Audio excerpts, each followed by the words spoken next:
Good morning or good evening, wherever you're watching from. My name's Henry Pollard, and I'm the chair of the research committee. And today we're going to have a presentation on how to write a case history report. Now, in various sections of the profession, these things are either loved or maybe not so much loved, but I think they're a really important vehicle, particularly to show that we have a certain scope of practice, which I think is something we still need to demonstrate in sports chiropractic. And so I would love to see, many of these reports coming through from the field, particularly because they're well suited to the clinician to do. And today is all about trying to give you a bit of a recipe on how to create them. I don't think it's too hard to create, and it keeps you very much in your clinical space in order to do so. So let's roll through with a chat today, and we'll see how we go. All right, so starting, I'd like to make a couple of acknowledgements that my role here, besides working with FICS, is that I'm the editor of the Chiropractic Journal of Australia, and also the head of the Australian Institute of Chiropractic Education. And both of these groups are focusing on the creation of case reports, amongst other things, in order to demonstrate scope of practice within chiropractic. So I'd like to make that acknowledgement first. So additionally, several sources of content were used, and some images. I'd like to acknowledge that these are all for educational purposes, and the copyright resides with each of those persons. So why are we getting into the whole case report thing in the first place? So first of all, I think that they're great for patients. They're great for clinicians because they can engage in communication, in education. I think that from a researcher perspective, it helps researchers get a feel for what clinicians are doing, and it helps them, if we can publish a paper on a case that says that, we get some, a 50% change after a particular approach to management, that the researchers then say, oh, well, that's interesting. Let's do a slightly more in-depth study now and test that to see if that happens across the board within a whole population, rather than just an N of one or one person type study. Now, the educators like them as well because they can be used to illustrate teaching, or used to facilitate teaching, rather, of actual conditions. And so rather than doing a traditional approach where one might talk about a shoulder impingement syndrome and give all the epidemiology and whatnot about that, one could flip that a little bit and then present the signs and symptoms of an actual case, from the history taking through to the assessment, and then ultimately the management. And these things can be presented to the student as an interactive way where the students then learn to problem solve in a similar way to the way you would do as a clinician.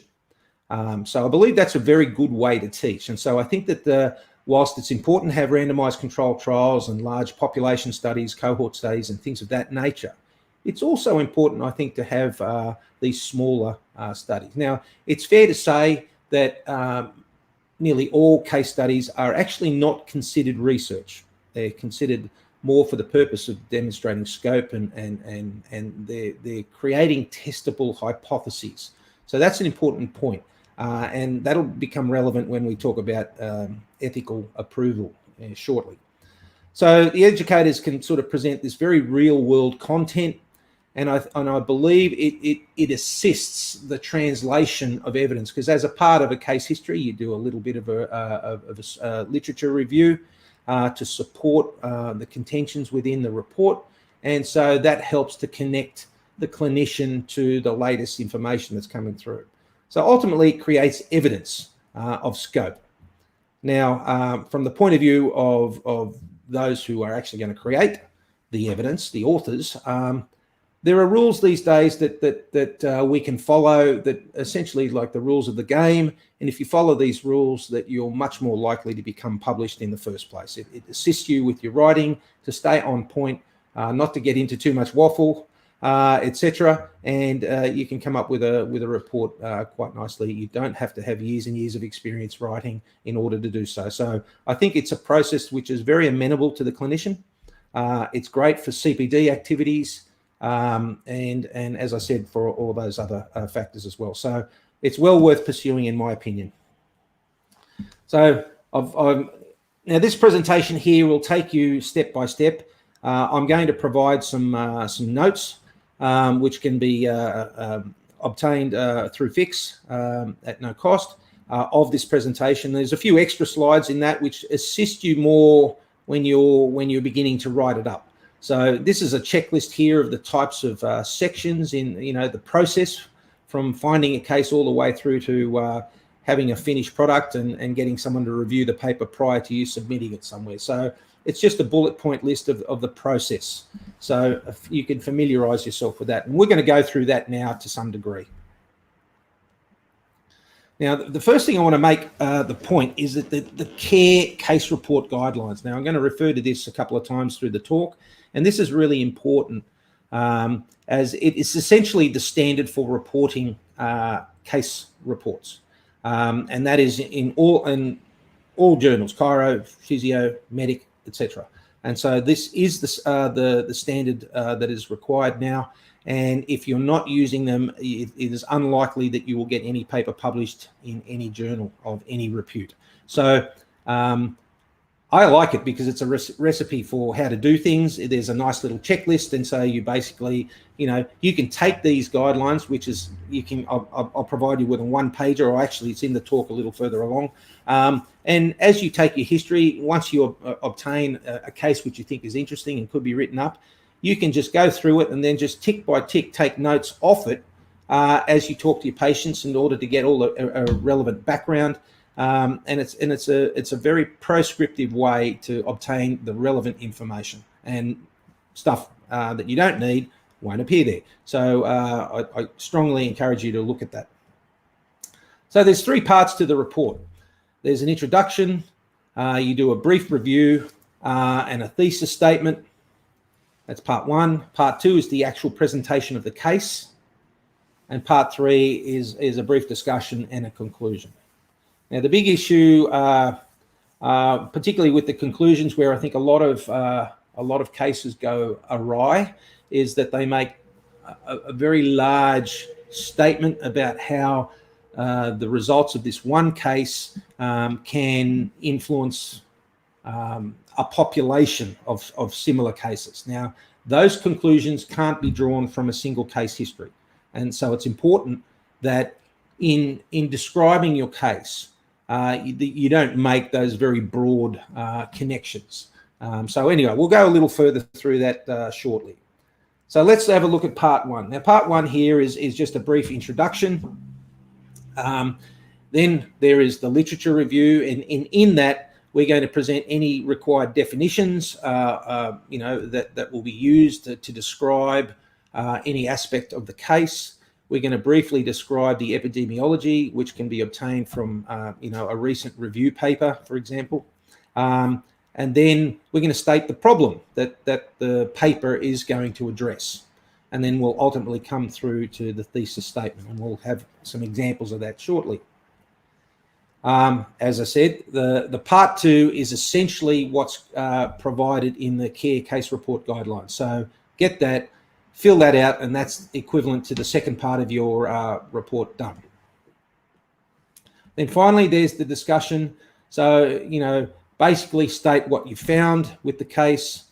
Then you're going to make a case, obviously, about the pros and cons of your management or your whatever observation that is unique to your study.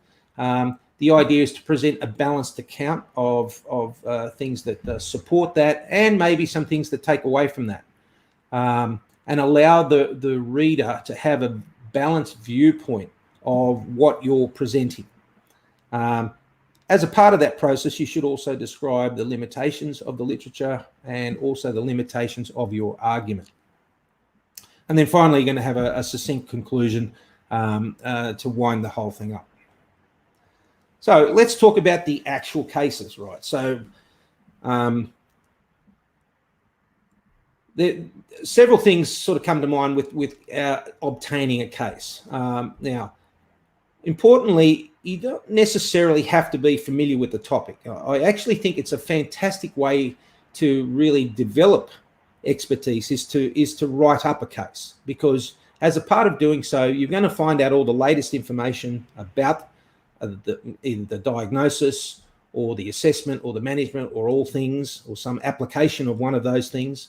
And that will bring your level of understanding up to a much higher level, I would assume, in a lot of cases. So you don't necessarily have to be completely familiar with a topic, because you will become that as you do the paper. But you really do have to have an interest in doing it, because you'll devote a little bit of time to it, and that's an important factor to consider. Now, I've always sort of taken a fairly applied approach to doing research, and so I think that one could look upon a publication in a similar way when it comes to cases. So if you want to establish some expertise, say in managing shoulders or knees or whatever the case, one way to do that is to publish papers on shoulders or knees. And so that might be a way for you to, build a name for yourself, for example. So when selecting the cases, obviously interesting cases and unusual cases are a good start. All right. So now that can be from a diagnostic point of view. It can be from a management point of view, or it can be from a diagnostic and management point of view. So there are various things here. Now, one of the things that sort of drew me into getting involved with cases in the first place was trying to interact at a fairly high level with sports physios and medics, and me trying to make the case that I'm familiar with what the physiotherapists were doing a lot of the time. And what was said back to me goes, well, where's your research that you do this? And I said, well, it's in our education. And I said, well, no, but where's your research? And so I said, well, okay, well, we use all the same research that the other professions use. And they said, no, but where is the research that says that the chiropractors can treat shoulders or treat knees or whatever the case may be? And so I thought, okay. So when I went to look, at the time, this was quite some time ago, so it's more than 20 years ago. Yes, I'm that old. We had a situation where I wrote up a case on a lateral ligament injury in an ankle, which is a really common problem. And all of you sports chiros manage that sort of stuff probably on a daily basis. But there wasn't a lot of literature around in chiros managing it, because we just made the assumption that this was going to be, we just use all the literature that the physios have got. And then we could, say, yes, we know that stuff. We do that stuff too. Now, unfortunately, politically, sometimes that sort of stuff doesn't fly. And so I think it's a very important goal of FICS and the profession at large to be able to demonstrate, for example, that the top 3 conditions in every region of the body is addressed initially with cases, and then ultimately by cohort studies, and then randomized controlled trials. And so the cases are a good part for that to start. So in demonstrating change within your case, which is obviously important and why you're writing it up in the first place, you really need to have something a little better than your opinion. And also assessments that rely heavily on your own ability to find something that is not able to be objectively measured in any way. So the shortest way through some of this is to describe the before situation, do something as a part of assessment and or management, and then reassess at the end of that process. So the test-retest process. And one of the easiest ways to do that is with the patient-related outcome measures, or the PROMs. And so it would be a great idea to show your baseline testing. So if we're talking about a knee, you might use a KOOS. If you're talking about a back, you'd use an Oswestry. If you're talking about a neck, you might use an NDI, for example. So you have a pain finding. You might demonstrate disability that's associated with that at that region.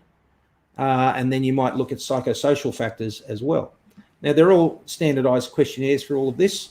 And so you don't need to reinvent the wheel, and the patients fill them out. They just get scored, and then you have a number before and after management. And when you can show that there is a number that changes greater than, you can have a statistical number of, 2 out of 100, but it may not be clinically relevant. So all these questionnaires have got what they call the mean clinical important difference, MCIDs.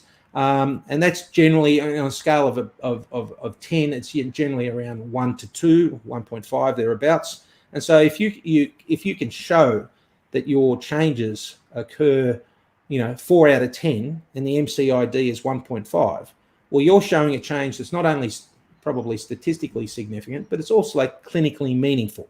And so that's the sort of case that we want to try to write up. All right, and then the idea then is that you follow it over time. So it's not enough just to give 1 month's worth of treatment and give us the before and afters, because what happens if that relapses in 2 months or 3 months or 6 months? So the longer the follow-up that you can provide, at the very least 6 months would be a good idea, but if you can go 1 year or longer, that would be even better. So I'll just note that.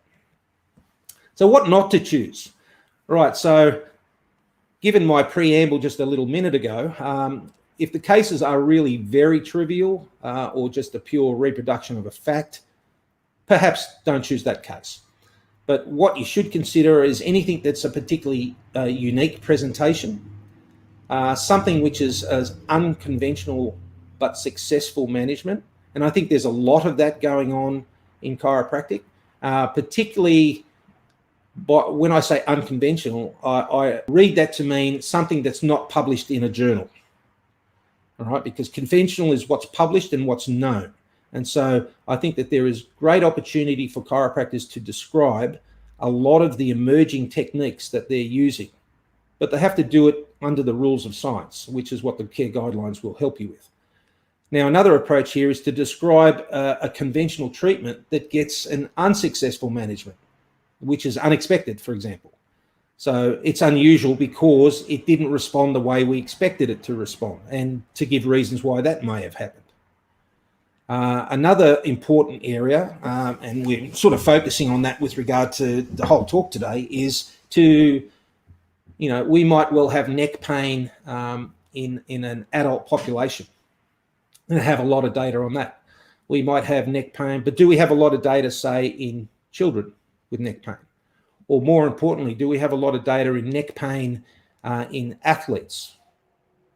Do we have data in elite athletes? Do you have data in masters athletes?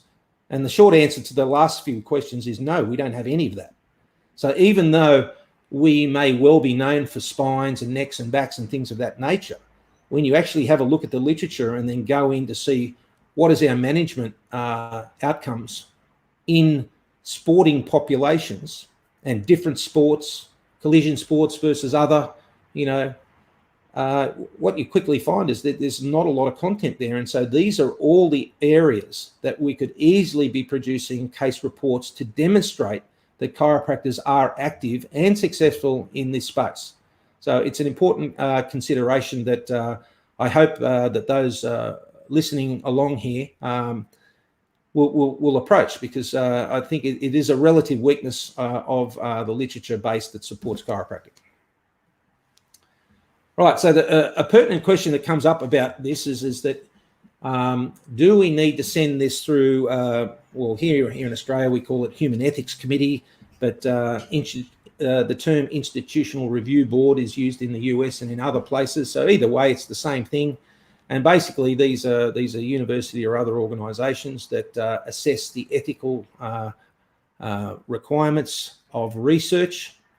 Now, a key definition here, and I won't go into this in a lot of detail. The bottom line is that in most locations around the world, this is not required. If you're reporting less than 3 cases, if you're reporting 3 or more, it may be required. If you're doing this as a student, you will need to get approval from your institution. If you're doing it as a lecturer or as someone who works at a university or college, you will need to get prior approval for that. But as far as actually getting an ethics approval of the case itself, that is largely not required. However, what is required is consent from the patient. Now, everything must be de-identified, and one needs to use consent. Now, there are various forms for that, and there's some in the back of this presentation that you can have a look at. So consent is required in every single case, no exceptions. But the ethics review, IRB or human ethics approval is not required in the majority of cases. And if you have any concern about whether you might be crossing one of those lines, ask your institutional ethics representative or one of the journal editors, and they will very quickly give you an update on whether or not you require any additional consent to proceed. But for the most part, this should be pretty straightforward. They're simple forms that you get people to sign off when you're taking your histories, and that is all you'll be requiring. There's an example of one of the forms from BMC. I got this one off CMT, and you could use that as a template. Now, I mentioned a little earlier about the patient-related outcome measures. All right, so this is required now in all aspects of chiropractic care. You know, in some places the uptake of this has been very good, in other places not so good. I think that we're probably not using it outside of the workers' compensation system. We're probably not and the legal sort of space. We probably don't use it as much as we could. So the idea with these things is that they're relatively objective because the patient's filling them out, not you as the practitioner. They're repeatable, and most importantly, they have to be relevant because there's a lot of different kinds. So I'll help you through that process a little bit, and we'll talk about a couple of different kinds of these. And as I said earlier, the idea is to do a baseline test and then regular intervals thereafter. Now, you can time this with re-examinations and other types of situations such as that. But the idea is that you want to track the case over time and provide a little bit of trail off afterwards. And even if you only see a patient for a month, you can call back at 6 months and get them, just query over the phone, ask the questions and ask them to respond, or email it or text it and get a response. And you can do the same thing after 12 months to get longer term data. So these are all methods that are available to you to solidify your presentation. So as I mentioned earlier, the key issues here is that you probably want to be addressing, at the very least, pain, disability, and the psychosocial variables. Now, if we're going to look at things like performance and things of that nature, we can also look at functional changes as well as health and well-being type changes. So they're all the types of things that can be measured with these questionnaires. Now, in addition to that, pictures of broken things and bendy things and other things that are not working 100%, they're great as well. And even in these days, because a lot of journals are becoming online, there is also a possibility of using video to illustrate positive findings in examinations, and just movements, postures, etc., etc. Now, they generally have to be quite short videos and straight to the point, and there are guidelines for that. But I think that we, as a profession, we probably need to begin to document that type of thing a little bit more. So I bring those to your attention. Obviously, any pictures, any videos, consent, well, you can't de-identify a video, but you certainly need to have consent for it. And there are guidelines around that, which if anyone is interested, assess me with an email, and we'll go from there. So in terms of the pain scales, there's various ways to assess that. Typically, we use the numeric pain intensity scale. So that's a 0 to 10 scale. Now, that's valid for adults. But where English is not the primary language, a lot of these things, by the way, are available in multiple languages, I must say, and they're validated for use in other languages. So that's important as well. But for example, the FICS scale there is validated for the use in children. And so if we want to begin to document, cases in the pediatric space, which is a real importance, I might add, This is one way that you would do it, because they may not understand the concept of no pain and the worst possible pain, because they haven't experienced anything, because they're that little, nor do they understand the concepts.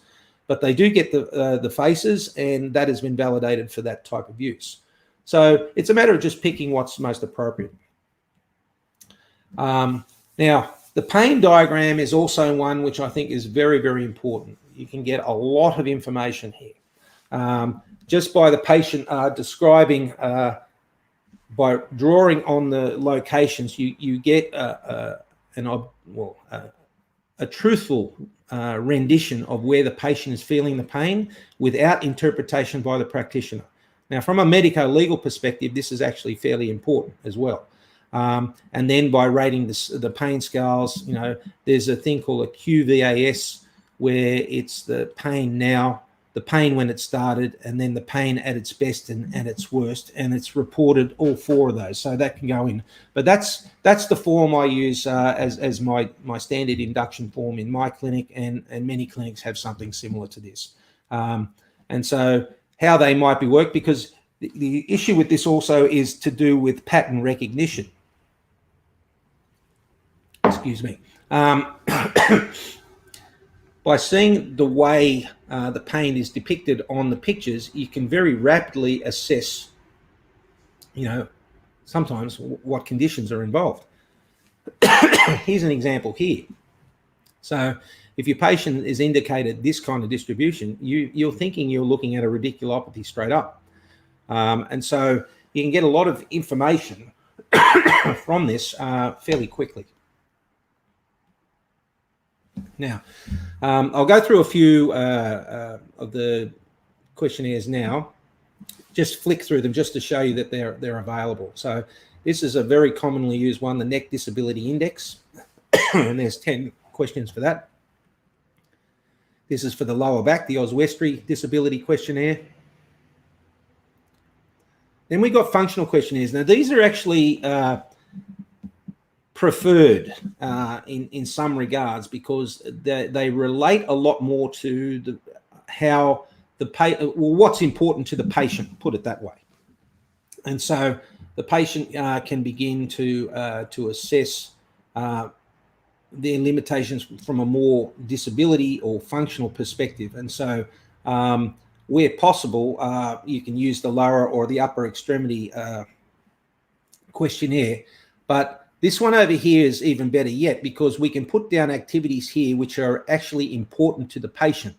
So, for example, the ability to get out of a chair, or the ability to throw a ball, or the ability to squat. So these can be defined by the patient. They rate them at the start of your treatment, and then you progress over time.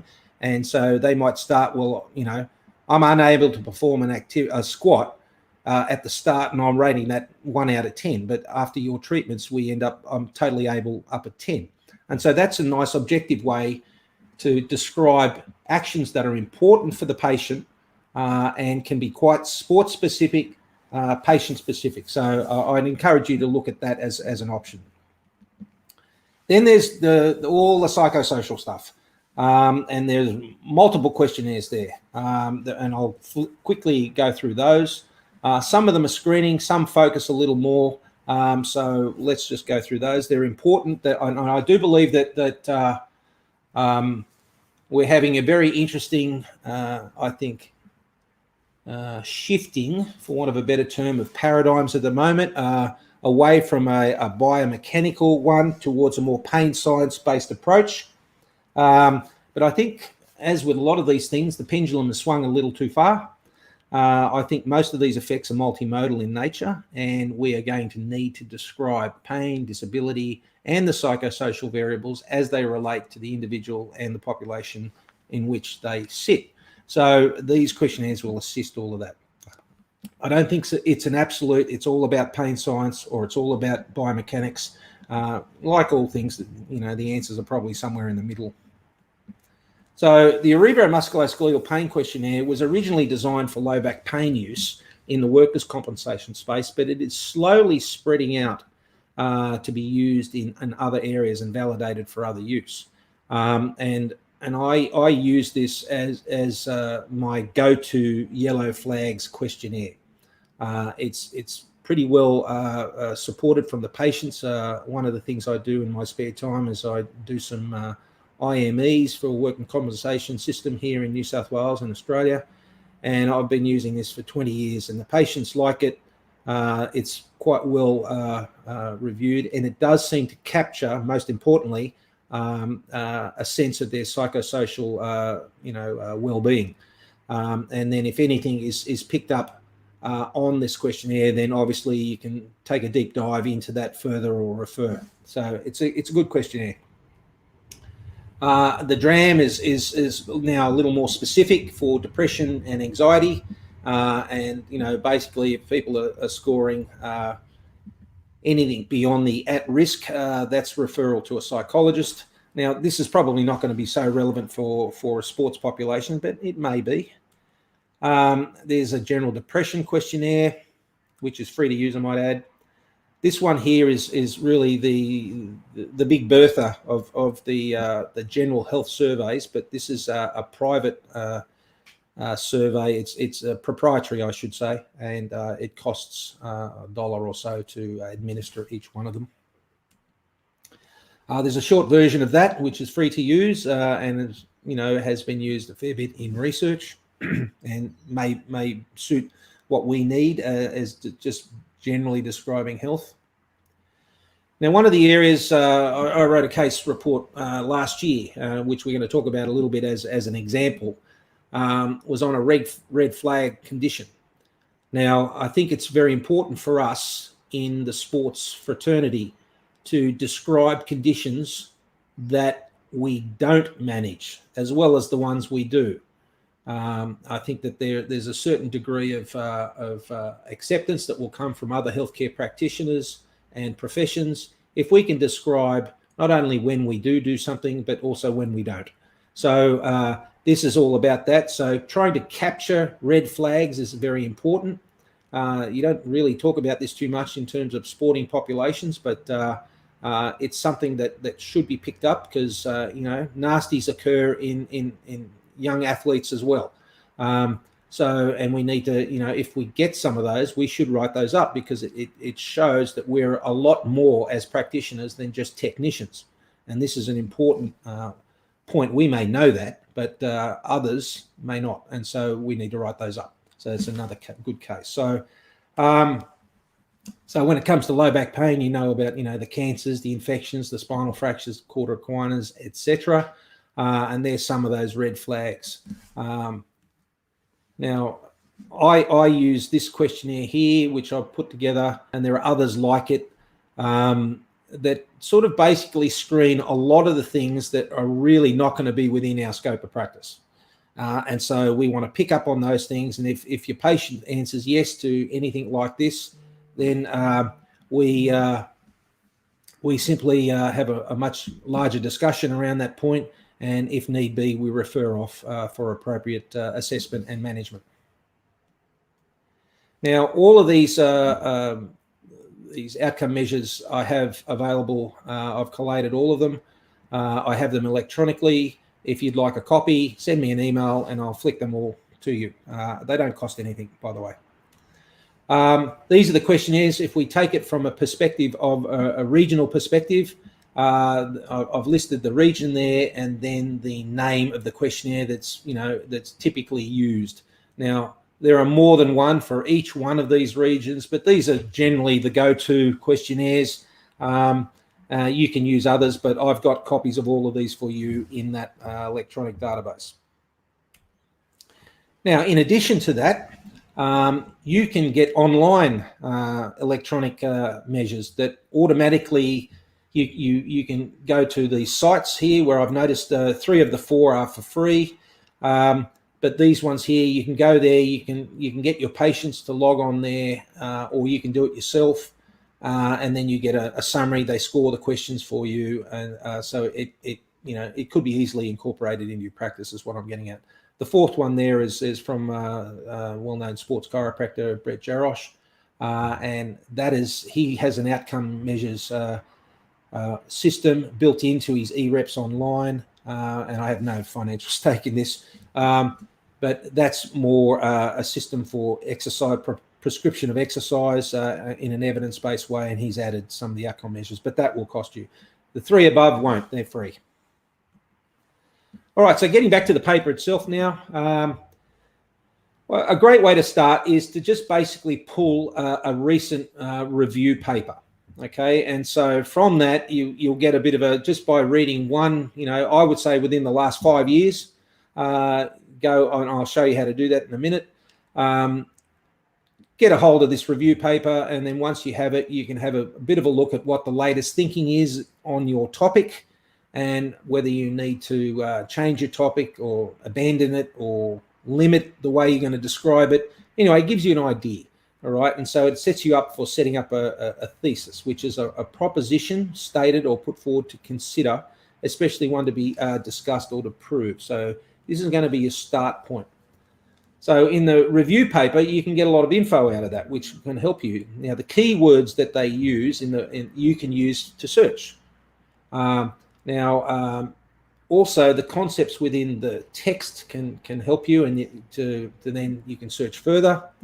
And then finally, you can go to the reference list and have a look at the papers that are there and see if anything there is closer to what you're thinking about. And then you can use that paper to search. There is a thing called mesh and non-mesh terms, which I'll provide links for that, so you can go and have a look at that. Some journals list keywords within a known database, and they're mesh terms, and then you've got other keywords which are outside of that. But the idea of this first entry point is just to familiarize yourself with what's around in the literature and to start your literature search. Now, referring back to that case that we published last year, I'll use this as an example of how I went about the process. So it's basically, it's an unusual postural headache, which you would call a nasty headache. And so the idea was this was a diagnostic case only. It wasn't about management, but it was about recognition of symptoms, which were important. There wasn't a lot to recognize, but it was important that it was recognized, because some of the medical management that followed it didn't recognize it, even though it was flagged for them. So it's one of these things where it's an important one to acknowledge that this is not part of our scope of practice in terms of management, but we are good enough to pick them when they come our way. So I think that there's important political and other reasons why we need to write those sorts of cases up. So some of the key words for that were the actual problem, which was the spontaneous intracranial hypertension, but we could also call that a postural headache. Obviously, I wanted to know whether this was written about in chiropractic terms before. It was a diagnosis issue. Now, basically, this happened early last year, and so I took the case over the phone, so it became a telemedicine thing. And so it's important to note that the diagnosis was about that, because it brings a different element to it. And it also, now it's in the literature that there's a chiropractic case that was handled with telemedicine. And so that's a part of the scope of practice, which is important as well. So a lot of this is about documenting what we do on a day-to-day basis, so that people outside of our own profession and even outside of our own clinics are recognizing that we are able to do those things. Now, obviously here, when you looked at the literature, these postural headaches, or the SIH headache, has actually been put down as an adverse event for chiropractic adjustments, which is one of the main reasons why I wrote the paper in the first place, because it's not relevant. Well, it can be, but I think most of the time these issues were not so much of a side effect from treatment. It was more effect of a misdiagnosis, and the process naturally occurred anyway. So anyway, all of these were key words that which helped me do the literature review right from the start point. So in that, I punched all of those words through the mesh medical subject headings database, and then non-mesh, and then you can use synonyms, you can use lay terms, and then ICF terms, I'll come to that in a minute, the diagnosis, injury and disease, lifestyle factors, contextual factors. All of these things can assist your on any one combination of these factors in order to sort of to draw context. This is your World Health Organization International Classification of Function, Disability and Health. And so the key points to look at here are these ones over to the right: the medical diagnoses, the health condition. Are there lifestyle factors that contribute to it, which you need to address in your history? Are there contextual factors, again, which is what a lot of the psychosocial stuff is addressing, but that's also behavioral, which would well. So these are different elements of a case that you would consider, not necessarily present in the case report, but certainly things that you would consider. That's a lot more detail on the ICF domains. Activity limitations and modifications and impairments. These are very, these ones here are obviously very, very important, and the effect of these things on the patient's life. These all can be reported within your case report briefly and are important. So, you catch the attention of your reader, you want to provide some context to what you're talking about, and you want to convey your argument, right? And conclude with your position statement on the topic. All right, for me, for that case, it was intense headaches are genuinely or relatively uncommon, but potentially dangerous diagnostic challenges. So that's an obvious statement, but it's certainly one that needs to be made because it sets up the whole background of this paper. So thesis statement. So it makes an assertion about a topic and predicts how the topic will be developed by you. It does not simply announce the topic, so it's not a title, and it sort of describes to the reader what you're going to write about in terms of scope, purpose, and the direction, and it summarizes the conclusion based on this. All right, so it's got to be focused and specific to be proven within the boundaries of your paper. And so this comes back to this generalizability. You can't generalize the whole because you've solved a presentation in one individual that is to fix everybody that has ever had this condition. That sort of statement is inappropriate and shouldn't really be a part of your report. So the key issue here is this paper presents a case of an evolving, unusual thunderclap headache that presented to a chiropractor. That just, in a nutshell, that's what happened. And then the paper that, sparks all sorts of interest here, or what did the chiro do, what he didn't do. We talked about what type of headache it is. It's unusual presentation. It's a nasty headache. So, okay, all right. So I've got a bit of interest just by reading that one sentence. So that's the sort of thing that you want to do as a part of your thesis. So you need to put that together. So it should be kind of interesting and engaging if possible. If you can use the language to make that so, it's fine. But you've got to focus the statement and make it manageable, right? It can't be open-ended kind of statements. Focus it down to just the topic that you're at hand, whether it be diagnostic, management, or other. So an example here of an inadequate working thesis, the biomechanical model of low back pain is around the globe, which is a really open-ended, wishy-washy sort of thing.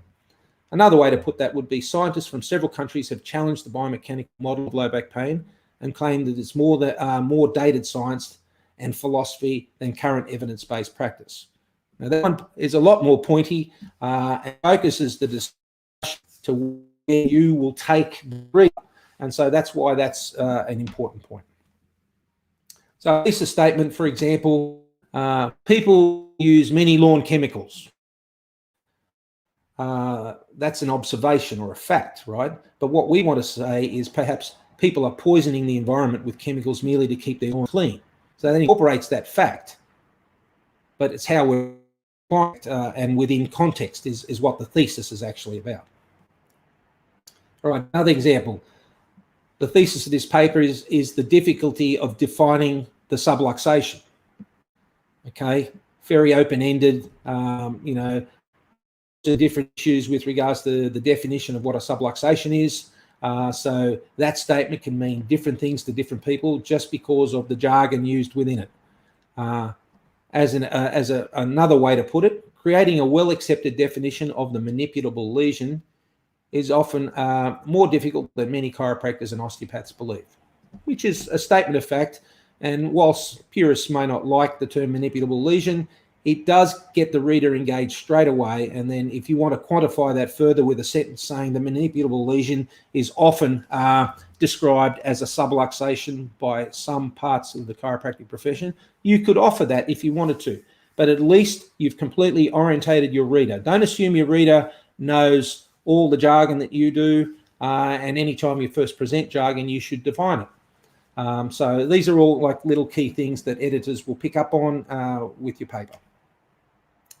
So another one here is it's the main idea, right? So it's not the title of your paper. So the pension and old age can be a title, but the issue is more continuing changes in the pension system make it almost impossible to plan for one's retirement, which is a statement of fact, probably in most scenarios. And so, but it certainly frames what you're going to talk about rather than just pension old age.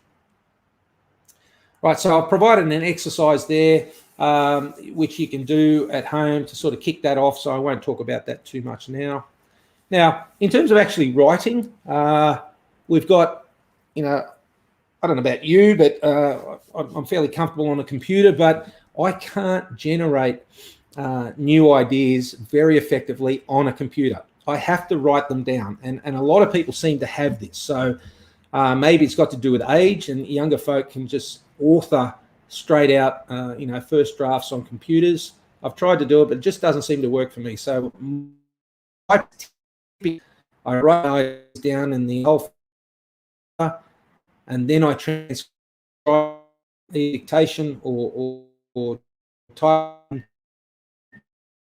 to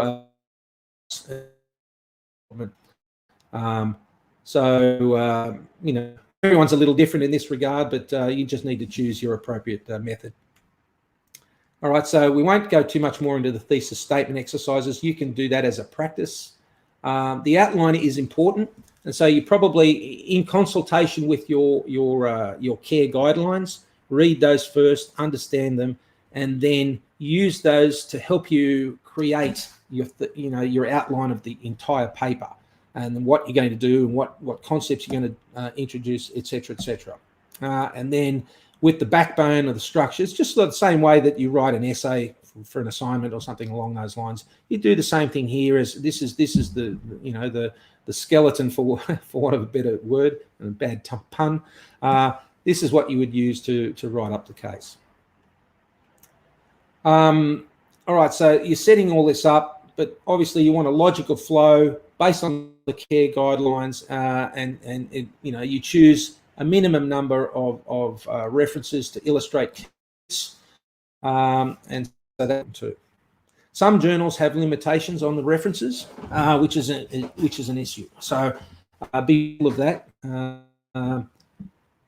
All right, so in terms of this whole process, it's a fairly deductive process. So you set up a general statement, you investigate the evidence for the statement, and then you either accept that you're on the money or that you're not, or that there's not enough information about it. Either way, you're going to modify your statement to reflect the evidence, and then the whole situation becomes a lot tighter and focused, and that's what we want to do. So the thesis statement in the intro is meaningless unless you've got facts to support it. So this is all the background as well as the discussion. Right, the case itself is not about references unless you want to cite somebody's protocol that you've used. Aside from that, really your referencing is going to be in your intro and your discussion. So the quality of evidence is also important. So for those that haven't written terribly much, there's primary, secondary, even tertiary types of references. The primary is actual research papers, publications in peer-reviewed medical journals, and ideally those that have got good impact factors. So higher quality journals should be preferred, rather than things like textbooks or newspaper items, or even articles in association journals and things of that nature. Keep it to peer-reviewed journal papers, unless you want to make a point, perhaps with a statement that someone said, where you want to draw interest to the statement or use it for inference in what you're doing, that's okay. And you might need to cite an individual or a secondary piece that way. Where possible, if you can find evidence that is prospective in nature as opposed to retrospective. So prospective is where, we begin our point of observation and we look forward. So all the randomized controlled trials, the cohort studies and things of that, most cohort studies of that nature, as opposed to, for example, a case report, because a case report describes something that's already happened. And within that, the further away from the point of observation we make, the less relevant that often that observation becomes. So that's something that we need to be mindful of as well. Now,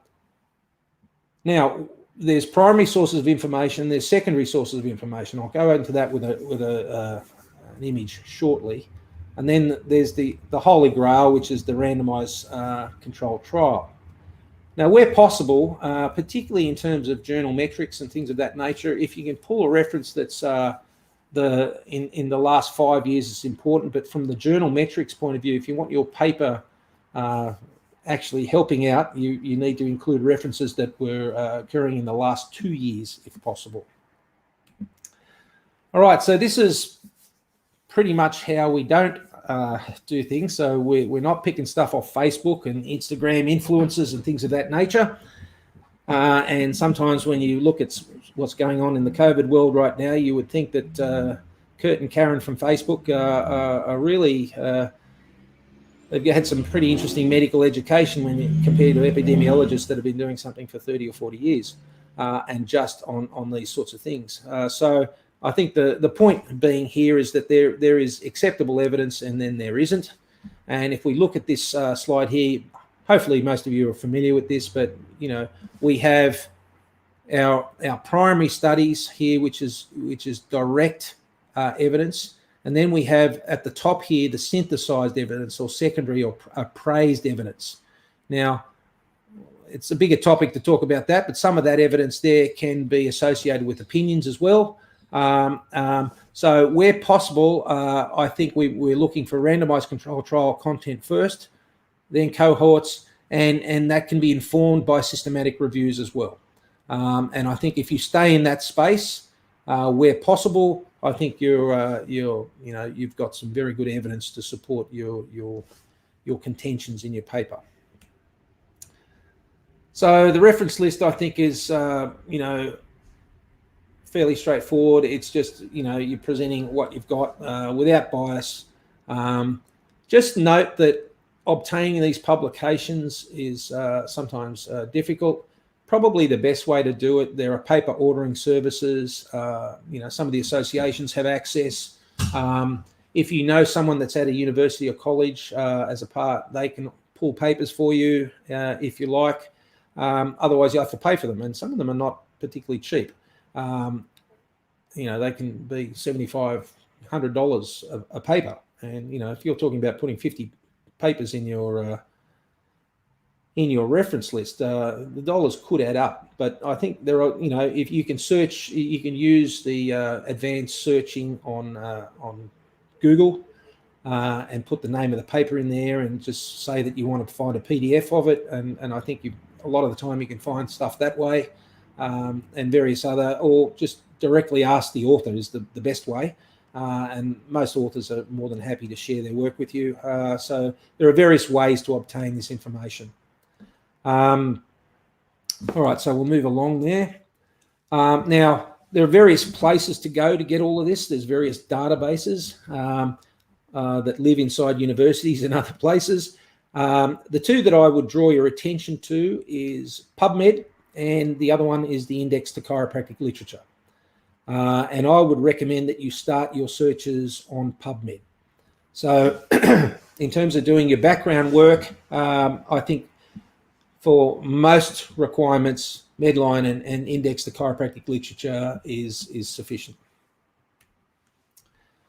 All right, so your reference list, I think that, I sort of alluded to this, peer-reviewed where possible, data publication, and where is it published. Excuse my throat. Now, in reporting or describing and writing up the referencing system within your paper, there are various different styles, and different journals use different styles. For the most part, health-based areas in chiro, physio, and medicine use a Vancouver style or something similar to it. So I'd draw your attention to that. So it looks like this, where there's statements and then there's a number based on the references as they appear and they progress through the topic. And so this is the way they're then described at the bottom here. So there are rules for all of that. Just look up Vancouver referencing style if you need information on that, and then you present it that way. But as I said, have a look at the journal and have a look at what they require, because there's not much point putting it in Vancouver style if they want Harvard style or they want APA style. So all of these things are appropriate and relevant for their relevant jurisdiction. So just make sure you're sending the right one to the right place. All right, so as I said, go to PubMed. There are all the links for you.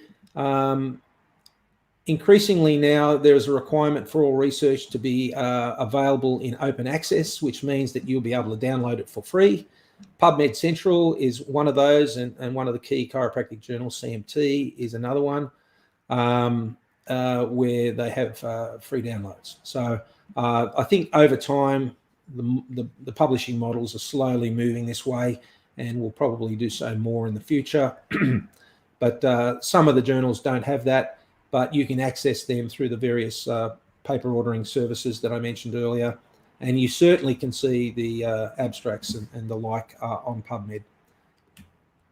So let's do a basic search to kick off. So we're going to go into PubMed. That's your link. All right, we're going to have a look at this headache thing that we had a look at as an example. All right, so when you put the word headache in, and remember I did this a little while ago, about a year ago, the word headache alone came up with nearly 100,000 hits. Okay, totally overwhelmed. Thanks for coming. Now, the number on the right of the screen there is basically me repeating the same search, headache, about 8 months later or whatever it was. So there was an additional 5,000 references that appeared in that time. Now, this is giving you an idea of just how big the literature, and just if you have a look at that little graph there between 1826 and 2020, have a look at the upgrade of the amount of knowledge that's occurring, particularly recently. So it's extremely difficult to get across all of this. But what I will also draw your attention to is all of these filters down the side here, because we're going to play with those a little bit now, because they will help you to focus your topic. So let's go there. So you can use things called Boolean operators, all right? So the or, and not. So we know that neck has got a lot to do with headaches. So what about we throw headache and neck? And if you do that, you get all the publications that mention either of those things. Or we could go headache and neck and diagnosis. And that way we'll only get one that basically, headache and neck, sorry, we'll only look at the ones that mention both. And this search string here would mention that only the papers that mention all three of those things. And so you could say, well, I want to know about these three things, but I don't really want to know about surgery type papers. So you can say not, and it will exclude the surgery papers out of that above search. So by using and, or, and not, you can really quickly cut a lot of that content out of the way. So let's have a look at that.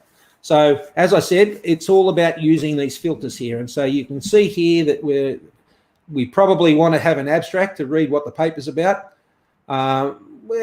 Maybe towards the end, we'll have a look at free full text here so that, we can start our search maybe with a review paper. So down here, you can have a look at article types. And to start with, we just go down to review. Click that and click abstract and see what comes out. And then pick something that's maybe published in the last year.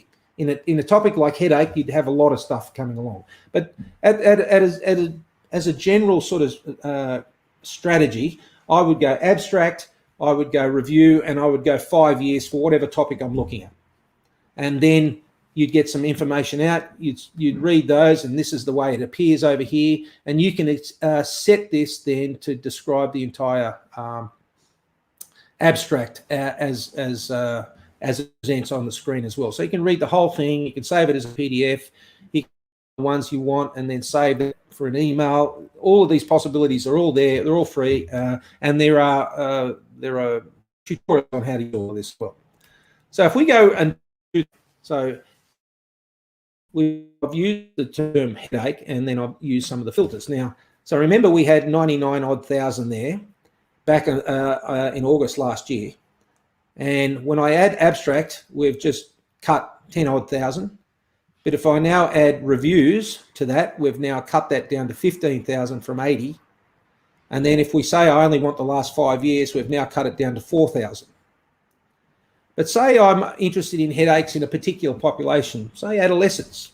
So if I use all of those and then throw adolescent in there, my 99,000 cases are now down to 246. Right, so it's a very good way to get rid of all the stuff you're not really interested in and focusing on the things that you are.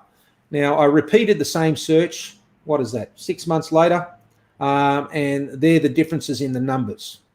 All right, so as you can see, there's very extensive here, and there's a lot of new information being created on a weekly basis. So using these filters is a good way to get through all of that. Now, if I then throw in headache and neck, the numbers drop from 82,000 down to 5,500. So again, we're making this more relevant now. And then if we do the same searches, and now we're down to 19 papers that look at specifically headache and neck in the population we're interested in. So this is now becoming a much more manageable task and not having to spend hours and hours and hours reviewing through a whole lot of stuff, which is irrelevant. You're coming down to the pointy end straight away. You want to read relevant stuff and make decisions based on that. Now I might throw in the word cervicogenic headache. And our 5,500 drops now down to 1,200. And so again, this is an example of how we can use the filters to focus the search. All right, so you do all of that with all your different keywords. Now, search the synonyms. So in this particular case, thunderclap headache comes to mind, migraine-like headache, postural headache, the actual diagnosis, spontaneous intracranial pressure headache, worst headache. All right, so these are all other ways that you can pick up information specifically about the diagnosis that I was interested in here. And you know, you might pick up an extra paper here or there by the time you go through that process, but the important point is that you're capturing all the information that's relevant about the topic that you're looking at. And hopefully that it's not only relevant to the topic, but it's relevant also in terms of the timeline. So it wasn't published 50 years ago. It's a more recent thing, and it's an update appraisal of what's gone on in that space. So the actual structure of your case report, there's a title page, and then you have an abstract. Now, most journals limit this to 250 words, so it's probably a good idea to use that. Some use 350 or more, but majority use 250, so get used to being succinct with your writing and keeping this to 250 words. Now, for a case report, again, it's in the care guidelines. There are 3 parts that need to be reported in what we call a structured abstract when it comes to cases. And so that's the background, the case presentation, and then ultimately the conclusions of the actual study. So this is what it looked like for the paper that I was telling you about. So it's nice and easy, it's quick to read, it doesn't waffle on, and it's, you know, straight to the point, which is what the abstract should be. It should catch people. Now, a lot of the time you can be a bit clever with the searching, because the searches of all the search engines, typically they search the abstract, the title, and the keywords. And sometimes there are limitations on keywords, so you can't go past 4 or 5 or 6 or something of that nature. Some allow 10. But if there's a small number here and you've got a lot of important terms, well, some of the terms that you can't fit in the keywords, you can throw into the abstract, and so it'll still pick it up. Now, keep in mind that that's important. If you want someone to find your work after this is all published, the ability for them to get all of these migraine-like headache up here, which is one I add in, low pressure or orthostatic headache was another one which I added in there, which will help pick up everyone's thinking on this using the synonyms. So it's just a little trick that you can use to make your paper more relevant to readers. Right, so the structure of the actual case report, seeing we're starting to go a little long in time now, I'm just going to refer you to the care guidelines, because it is essentially a tick, yes, I've done that, tick, yes, I've done that. And I would encourage you to, as you have written your paper and you've addressed all of the bullet points on the actual care guideline, which is that right there. Over the side here, there's a section for a tick here, right? So what I recommend you do is include this with your paper, with the fact that you've ticked all of these boxes over to the side. Yes. And then the editor can quickly say that, okay, you're using appropriate formatting, you've included the appropriate content, I'm not going to question that, and so let's flick it straight out to the reviewers and have them do their thing, and they will see that as well, and they'll say, righto. So right from the get-go, your paper's considered to be appropriately written simply because it's got all the right things in it. So I think that's a really good start point. There's not much point in writing up this massive paper, and do know that there are word limits on a lot of journals as well. And for a case report, I don't think you should be trying to go too much past about 3,000 words. Some journals allow a little further, but the print-based journals that are not so much online, the open access ones, they are much tougher with their word limits because they obviously have to publish more paper and it costs them a lot more to publish. So they're a lot tougher on their word limits than the online journals, as a general comment. All right, now, there are all sorts of tutorials and things at this site here to help you actually write a case. So they will lead you essentially by the hand to write your case up if you go to this site. So have a look at that. Now, just coming towards the end now, the Chiropractic Journal of Australia, which I'm an editor, we're completely retooling the journal at the moment, so you'll notice some changes. But we're having a very big focus now on very clinical content and in particular case reports. So I'd just say at this point, I'd be very happy to receive your reports and try to get you published.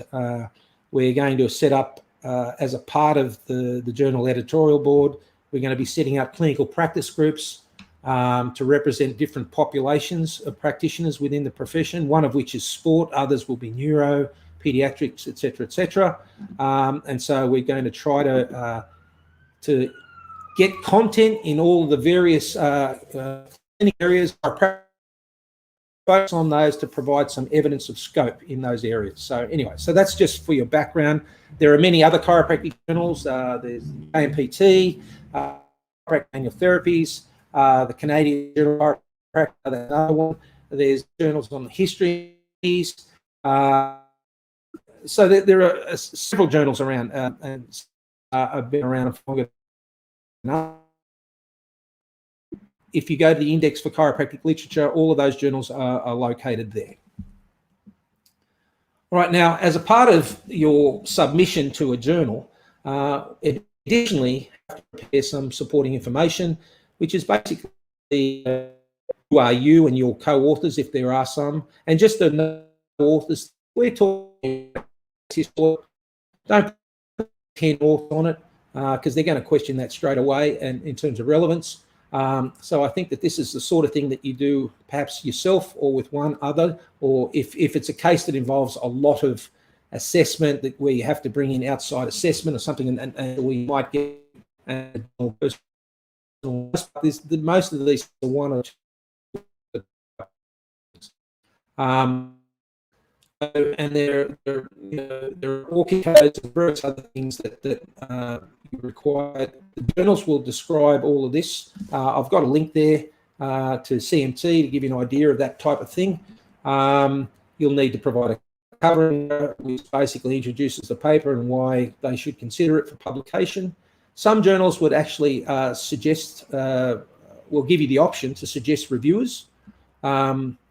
And I think that's probably a good idea to say that. But obviously, we're not, going to.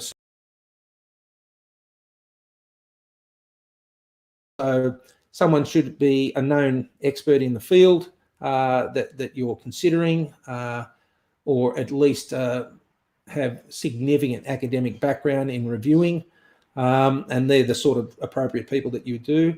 It's appropriate to exclude peer reviewers as well. So if you're presenting a particular area where there are known detractors and you don't feel that you would get an unbiased response from a certain person that might be approached, then you can choose to say, well, I'd rather not have person X review this paper, and then the editors will just find someone else.